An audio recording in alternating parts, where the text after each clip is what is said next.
Questions 89 through 91 refer to the following radio broadcast.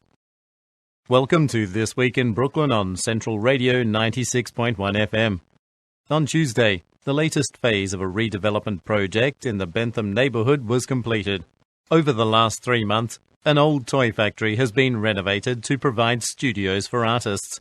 The space is going to open its doors this Friday, with painters, writers, musicians, and other artists holding a party for the grand opening event.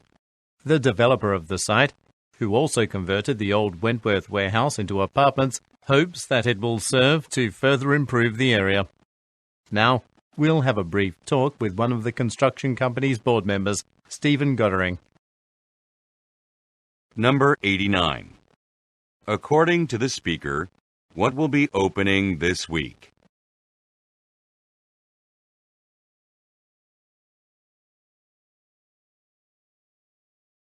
Number 90.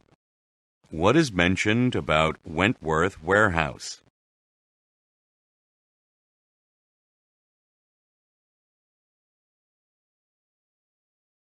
Number 91.